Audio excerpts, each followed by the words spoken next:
Okay, thanks very much, Brendan. Good to be here again. Yes, I'm on holidays. So what you do on holidays is, of course, you stop in the old alma mater and give a spiel. So here I am.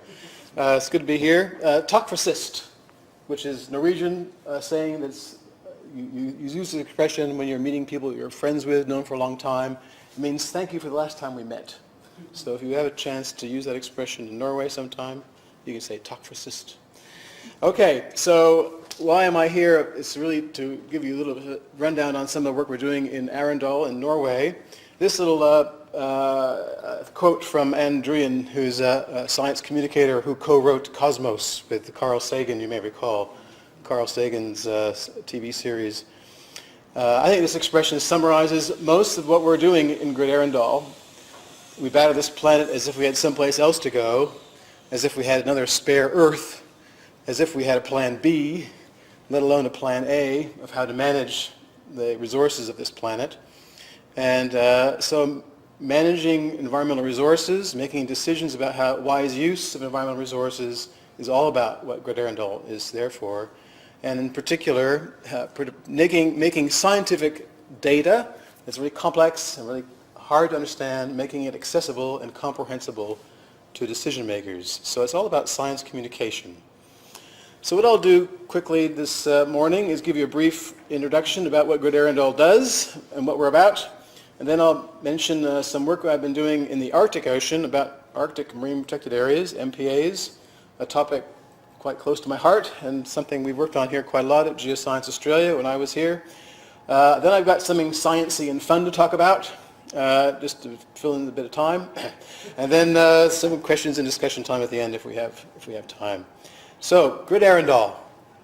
GRID-Arendal is a Norwegian foundation established in 1989, specifically there to support UNEP, the United Nations Environment Program. So we're not-for-profit. We are there in particular to just serve a purpose, provide a service to the UN Environment Program. Our focus is on science communication, as I mentioned. We're there to synthesize and transform complex scientific information into accessible and credible science-based information products. A little photo there of GRID-Arendal, and that's the building right there. My office is right there. And there's ice on the harbor, as you can see. And there is ice on the harbor probably about this time, which is a good time to leave and come to Australia. So just a quick overview of some of the products we've been producing over the last few years that you may have been familiar with. Starting on the left-hand side, we have mesophotic coral reefs. This was a project that was inspired for me by work we did in the Gulf of Carpentaria about 10 years ago, discovering and mapping coral reefs in that environment. It turns out that all over the world are these reefs that are submerged 20 to 30 meters below present sea level, invisible from satellites and air photography, only can be detected with mapping, acoustic mapping of the seafloor. They're all over the place, and they're not protected very well in existing MPA networks, and they may in fact be the hope for coral reefs because they're so deep. They're protected from thermal stress in surface waters and can survive some of these bleaching events we've been hearing about. They may be the corals that are still around by the end of the century and be the ones that help us to survive into the future for corals. The next one over is the continental shelf, last maritime zone. This was a program also underway here at Geoscience Australia back several years ago, probably about 15 years ago now, supporting developing countries with the submission of their claims for their extended continental shelves. All over the Pacific Ocean, Australia was helping the Pacific Island countries, and GRID-Arendal joined in and helped with these countries collecting the data they needed to submit their claims to the law of the sea. In the end, Geoscience Australia helped in the Pacific, but GRID-Arendal went on into Africa and was working all over the world. 60 countries actually were supported and successfully submitted their claims to the law of the sea. And they're going through, over a period of time, you may recall Phil Simmons was from this organization, was one of the commissioners in the law of the sea in New York. It takes many years to assess each of these submissions, and some of the countries in Africa are waiting 10, 15 years before their submission will be reviewed. So there's an ongoing need to maintain that knowledge base in the countries. And so we have an ongoing program working with the African experts to maintain that knowledge base. Blue carbon. This is the idea that mangroves and other kinds of vegetation in coastal zones trap carbon in their root systems. Organic matter is sequestered into the sediments. It's a geological problem, as all important problems are. So blue carbon is actually a phrase that was coined by this report published by GRID-Arendal several years ago, and it relates to this idea that we need to protect these coastal vegetation systems to conserve their capability of storing carbon.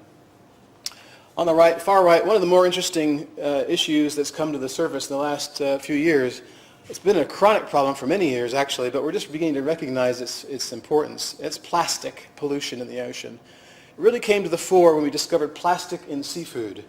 We now know that 3 out of 4 mussels harvested in Europe contain plastic. Plastic is in sea salt that you sprinkle onto your fish and chips. Plastic has been found in many kinds of fish species, and now we really are getting to the point we've got to do something about this. We've got to curb our use of plastics and stop it from getting into the ocean. All of these programs I'm mentioning here have been recognized by the UN Environment Program as important issues and have had various resolutions passed through the United Nations Environment Assembly, which is a meeting that happens every year, every 2 years from now on. But the third one of those meetings just ended 2 weeks ago in Nairobi, where I was before I came here. So these reports we produce our rapid response assessments, we call them, and we produce these reports and other products to support the UN Environment Program. That's GRID-Arendal. That's some of the examples of the work we do. Now I'd like to turn our attention just to the Arctic Ocean for a project that I've worked on the last year or so. It's related to climate change and the effects of global warming on the reduction of sea ice cover in the Arctic Ocean. And you may have seen maps like this. On the left-hand side was the summer sea ice minimum in September. So that's the smallest that the sea ice zone gets to in the end of summer, at the end of summer. So in September it reaches its minimum size, and then it gets colder, it begins to expand again. And what you're looking at is 5 years of data there, and the solid line is the average of those 5 years. So we're not cherry picking the worst or the best case scenarios here. This is a statistical average.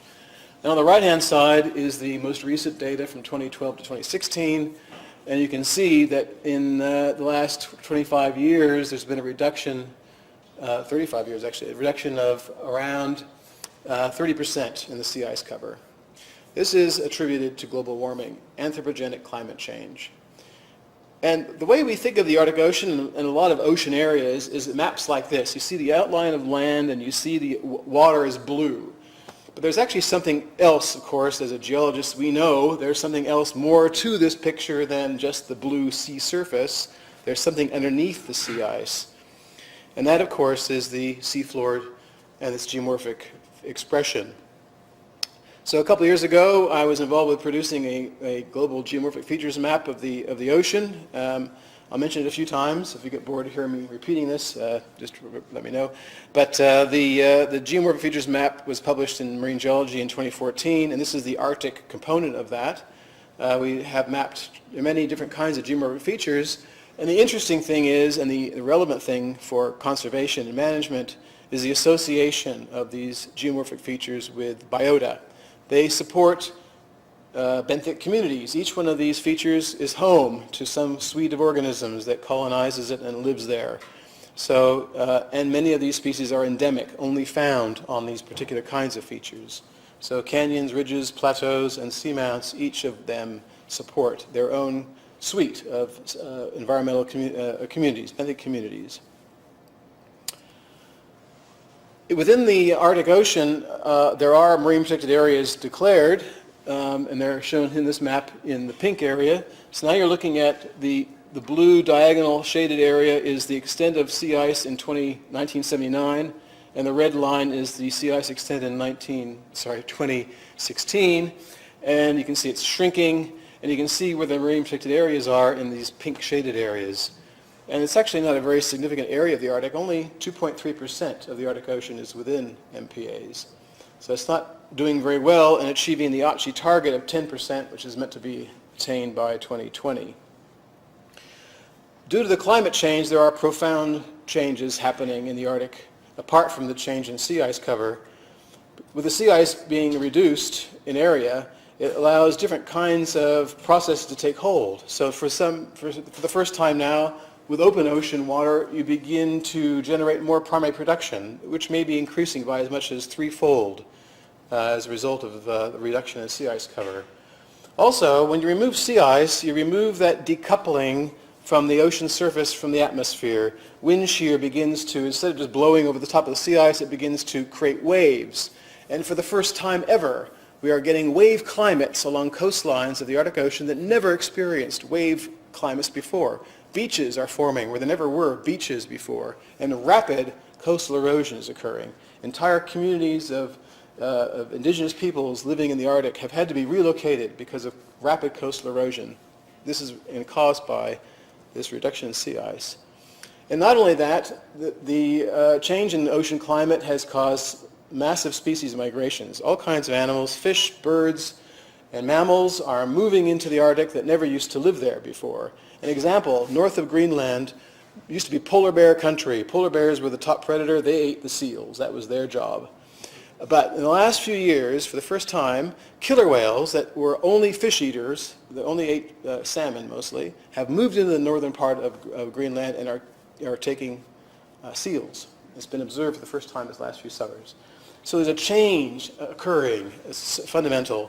On the right-hand side is just an example of the oceanographic profile, just showing you the bottom water is very cold and salty, and the surface water is also very cold, but less salty. There's quite a lot of freshwater runoff into the Arctic. The Arctic Ocean receives quite a lot of freshwater runoff, so it's quite an interesting oceanographic regime. Okay, the retreat of sea ice will make accessible for the first time previously ice-covered fishing grounds, oil and gas deposits, deep sea minerals, and will make possible new shipping routes to the coastlines of the Arctic that were previously inaccessible. And how will society respond? I'm not going to answer that question. The aims of this study are then to quantify the areas of different geomorphic features, habitats that are occurring within the zone that was covered by sea ice in 1979 that are now currently exposed in late summer during the sea ice minimum, and within the existing MPA network, what features are being protected. So, first of all, basins perched on the continental shelf. When you have a glaciation, a glacial event, it creates an erosional surface. The glaciers carve off the sediment and deposit it onto the deep sea, and they leave behind, when the glaciers retreated, these basins all over the seafloor, large basins, quite deep, sometimes hundreds of meters in depth relative to the surface of the shelf. And these basins are fantastic at trapping sediments and organic matter and pollution. In fact, off the coast of Russia, some of these places are well known as places where contaminated sediments have been accumulating. But in addition to that, they are particular kinds of habitats, and it's quite important to understand where they're located and how they are behaving, and their behavior is changing as a result of the exposure of them under retreating sea ice cover. 4.8% of basins on the continental shelf are within MPAs. Submarine canyons, a topic that I quite enjoyed talking about. You have to stop me from talking about submarine canyons. There's over 400 submarine canyons in the Arctic Ocean. And the polar submarine canyons, I'm not going to talk about this too much, but the polar submarine canyons in the world are the largest. They're on average deeper and bigger and longer than canyons in different kinds of climatic regimes. And it's related to the sediment export from the glaciated margins. More sediment coming off the land creates bigger submarine canyons. But very, very few of these submarine canyons in the Arctic are protected by MPAs. There's 0.08% of them partially protected in existing MPAs. And these are really important habitats for corals. These submarine canyons are habitat for corals, cold water coral communities, cetacean feeding grounds. They're upwelling zones quite often. The biggest canyons are associated with upwelling zones and high productivity and fisheries.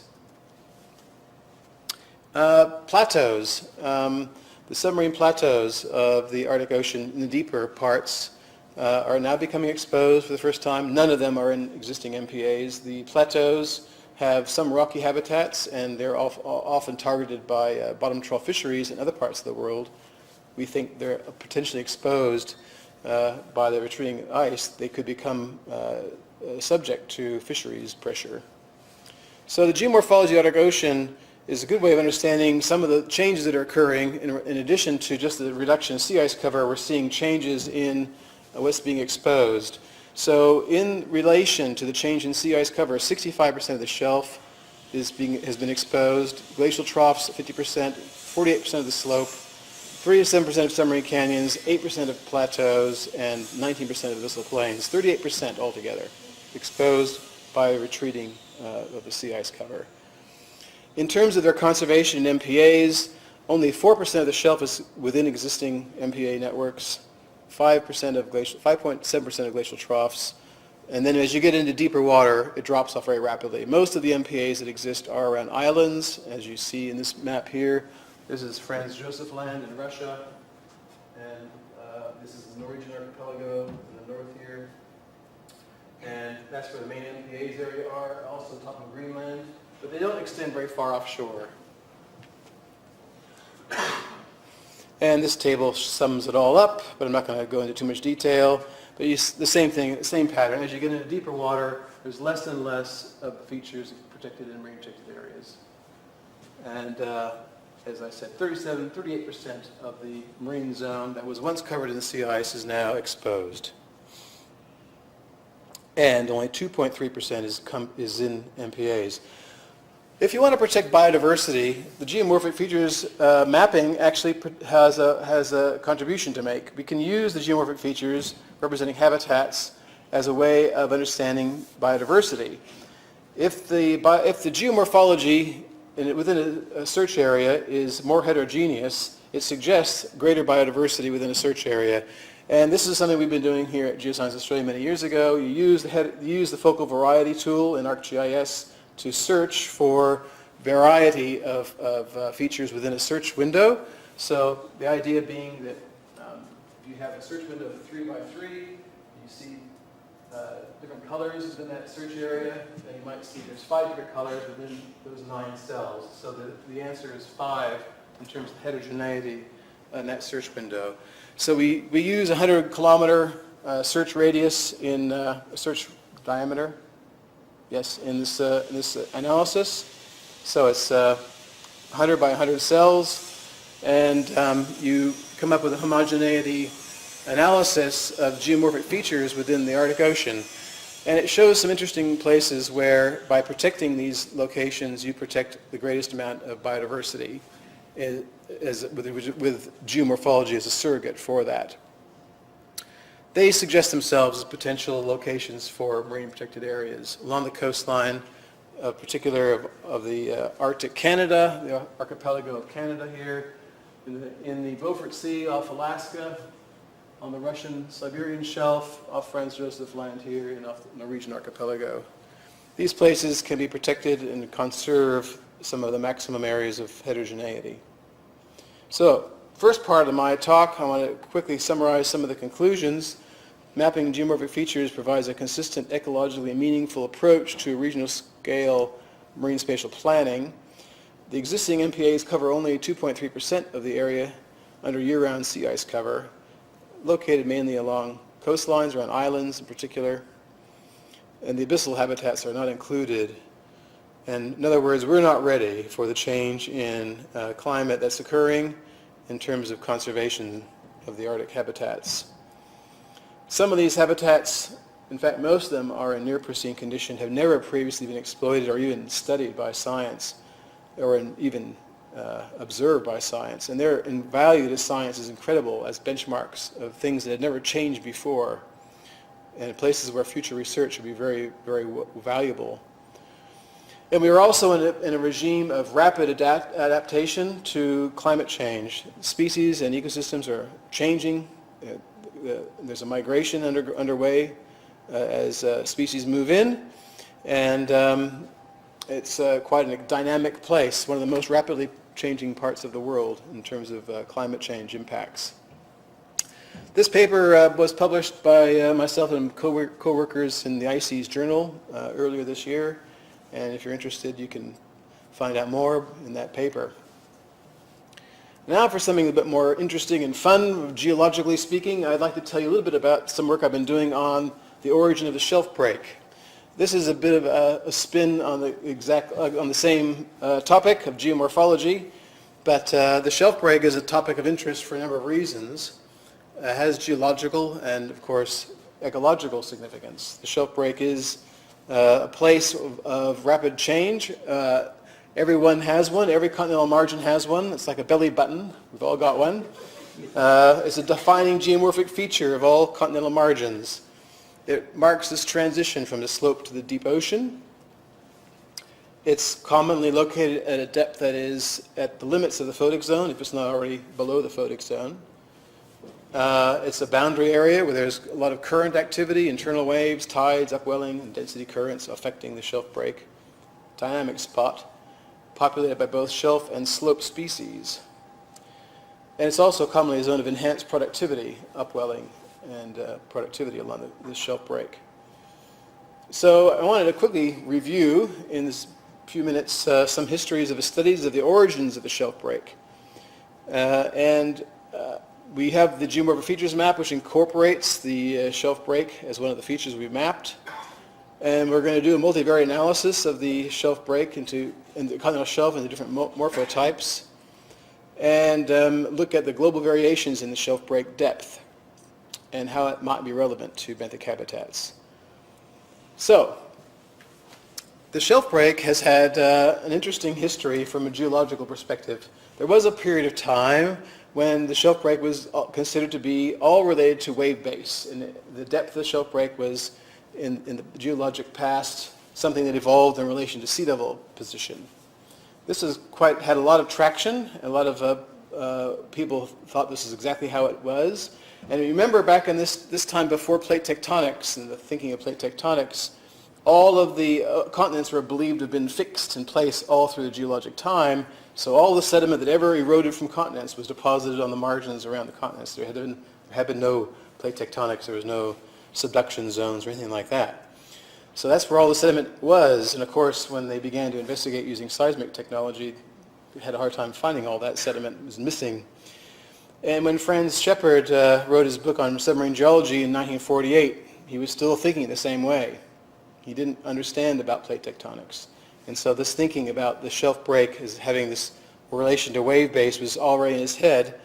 And he had his students measure nautical charts from all over the world, and he came up with a figure of 130 meters as the depth of the shelf break.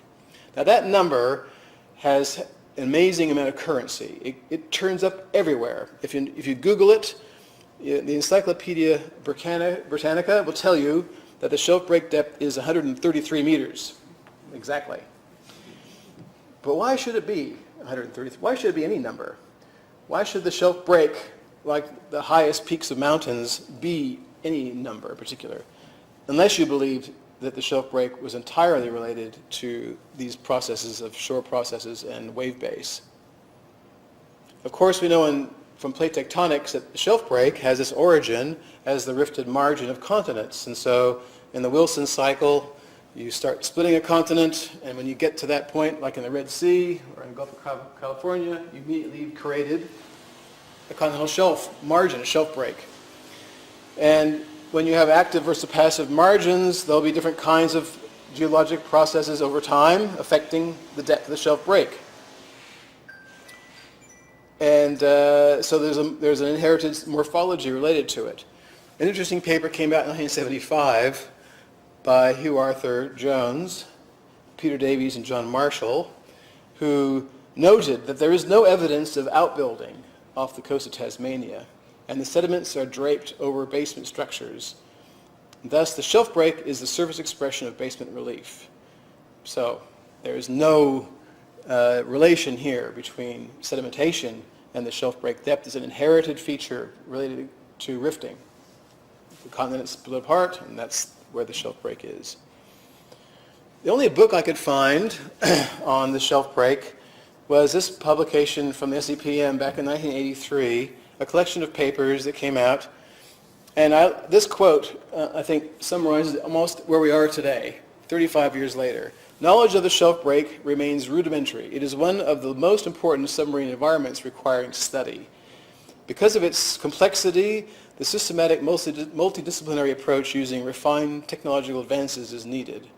In the 1980s, we were caught up in the sequence stratigraphy revolution. Everything we saw in geological terms had to be explained in terms of sequence stratigraphy. And the front cover of the book shows cliniforms and outbuilding of the shelf. This is the Johnson 1919 model. Nothing's changed. We're explaining everything in terms of sedimentation in relation to sea level. Within that book, there was one paper by Vaney and Stanley, which kind of was a departure from that thinking, and they tried to explain the shelf break in a more organic way in terms of different kinds of origins. But other than that, the thinking has been, for many, many decades now, about the shelf break as in relation to sedimentation and sequence stratigraphic processes. Okay, I might have mentioned this already. We have this map of the geomorphology of the oceans. One of the vectors we mapped was the shelf break. Okay, in case you didn't see it the first time. Now, this is a piece of that map. This is from the UK shelf, the Northern European shelf. And these are some of the variables that we're going to measure to put into a multivariate analysis of continental shelves. So we have shelf width, which is the distance from the shelf break to the nearest piece of coastline. We have the actual depth of the shelf break, and along that vector we've measured 317,000 data points digitized along the shelf break. We actually have 32 million data points of shelf depth inboard of the shelf break to the coastline. So we have pretty good resolution measurements of the depth of the continental shelf itself. And that's where Arendal is, if you're wondering. So the variables we've got into our multivariate analysis are these numbers: the shelf width, the depth of the shelf break, the shelf depth. Then we have categories of roughness of shelf. So high profile shelf, which is greater than 50 meters in relief, medium profile, 50 to 10 to 50, and low profile. And I've shown these different colors here. And the slope and the canyons are shown there for information. Area of shelf valleys and glacial troughs. So glacial troughs carved out by ice sheets during the Ice Age. And so Norway's southern margin is defined by a glacial trough. And basins and also coral reefs. Areas of coral reefs extracted from an existing global database. Okay, so we divided the ocean, the continental margin into 551 reporting blocks, about 500 kilometers long, and used the R statistical package and k-means clustering to produce an unsupervised classification. And we decided from this analysis of the number of clusters should be about 8. And we have basically 4 categories, 4 groups. There's narrow, shallow shelves, there's wide, flat shelves, there's intermediate shelves, and then there's deep glaciated shelves. Let's have a bit more look at that. There's the clustering, where they fall out. So the 8 morphotypes are shown here in their 4 groups, and morphotype 4 is a wide and flat category. It turns out that this one is really characterized by Siberia, that part of the northern margin of Siberia that in the Arctic Ocean, that huge area of flat continental shelf. Glaciated shelves down here, morphotypes 6 and 7, are clustering together. And then on active margins, morphotype 3 is the most common. And coral reefs fall out as one separate category, coral reef dominated shelves, where morphotype 5 occurs. And that is just a map showing the different morphotypes in a map view of the world. And again, this work was published in a book a year ago, in a book on continental shelf geomorphology. Just to show, we did principal component analysis on each of the morphotypes to show how they are, which of the variables are the most important. I'm not going to go into details about it, but coral reefs, for example, clearly playing an important part in morphotype 5, for example. What else? I think we did this, principal component analysis. Okay, so coral reefs, as I mentioned, an important factor for morphotype 5, but it's a very small part of the world's continental shelves, 1.3% of continental shelves. And this is the only morphotype we found where the shelf break was 130 meters. It's the only one, and then I'll come back to that. But it's quite an interesting thing. On average, the shelf break in coral reef dominated habitats at 130 meters. Other places, the shelf break is much deeper or has different variability in depth. Glaciated margins such as the Antarctic and in the Arctic Ocean and parts of Chile, morphotype 6 and 7, the mean depth of the shelf break is around 440 meters, which is observed by people who've been down and had a look at the shelf break down there. Here's where the shelf break looks and binned into 5-meter depth bins from the different perspective of these morphotype groups. And a couple of things show up immediately. Sometimes you get a bimodal distribution in the shelf break depth. So Siberia has got clearly a nice bimodal distribution. The three narrow shallow type morphotypes are more unimodal, and some overlap between the groups, but quite a lot of variability as well. I think this is the coral reef one. Oops. And I was interested in how sea level had changed over time and how that might be related to the shelf break depth. So what we've got here on the far right-hand side now is the binned data for sea level for the last 500,000 years. That's where sea level ends up having been for the last 500,000 years. Way over here. And there's a peak in occurrence of the position of sea level at around 80 meters, where it's been about 5% of the time. That's the percentage of the time. And you see straight away that there's very little correlation between where sea level is most of the time in the last 500,000 years at least, and the depth of the shelf break. So sea level change doesn't really have much to do with directly affecting where the shelf break depth occurs.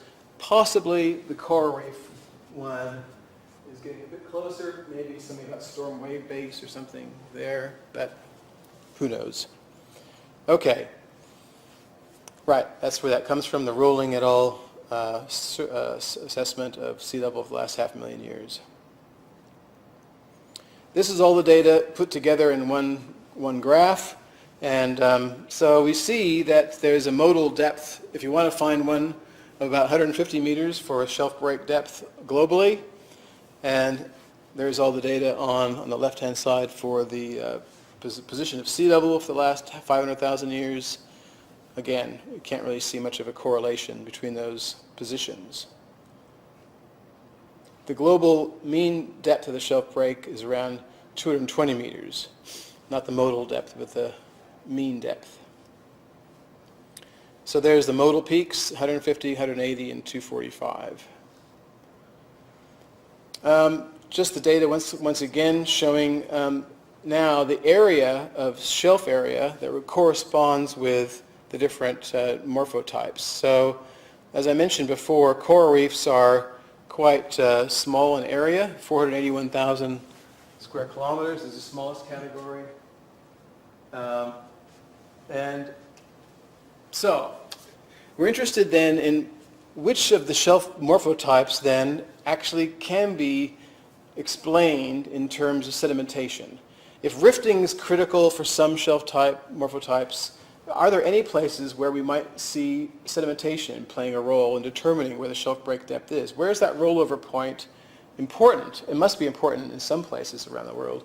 And it's not necessarily related to sea level position, but perhaps sedimentation processes are still playing a critical role in determining where the shelf break is. We know in the Gulf of Mexico that the shelf break, for example, is related to deposition of sediments, and parts of the Australian margin are the same. There's been massive deposition of sediments over the Cenozoic, and so the shelf is outbuilt from the margin. It's no longer related to the rifting position. But as I mentioned before, the only place where we see 130 meters approximately as being close to where the shelf break depth is for coral reefs. But how about we have a look at sediment thickness then, in relation to these different morphotypes. We have that map of sediment thickness from the Boulder, Colorado, the Center for Geophysical Sciences, NGDC. And this is the map of sediment thickness that they publish, and we can then extrapolate to our different morphotypes at the shelf break and try to correlate with the morphotypes we've identified. And this is what the data looks like. So on the left-hand side is the morphotypes across the top and the sediment thickness in vertical scale. And so if we imagine a line across there at around 2,000 or 3,000 meters of thickness, and above that line maybe sediment is more important than below it, so maybe these three morphotypes, which is 1, 4, and 6, are places where sediment is playing a critical role, sedimentation. Maybe it's a bit below that, I don't know. Interestingly, in terms of the depth of the shelf break, a lot of the shelf break is actually below the photic zone, and this is quite important biologically. It means that primary production, benthic primary production, is not possible on most of the shelf breaks around the world. Okay, so coming to some conclusions. The depth of the shelf break exhibits broad variability. It's polymodal and not well explained by any mean value. Many modal peaks in the shelf break depth occur. 150 meters is a modal peak. The depth of the shelf break is not 130 meters. Glaciation is important and affects at least 21% of continental margins, and the shelf break depth there is much deeper, over 400 meters. Coral reef growth, much as we love coral reefs, they're only important at around 1.5% of continental margins. That's the place where the shelf break depth is getting close to 130 meters. A preliminary classification of shelf break indicates possibly 3 morphotypes are related to sediment thickness, those 3 I mentioned, and that accounts for 56% of shelves by area. So those 3 categories together are over half of the continental shelf types. And the evolution of the shelf break is locally, but not globally, related to sea level and sedimentation is possible. And I think this is a work in progress, and I think we need to do a bit more research on finding examples of where outbuilding is actually controlling the shelf break depth and relate it to sediment thickness and try to refine our classification. Happy to stop there and take any questions. Thank you for your attention.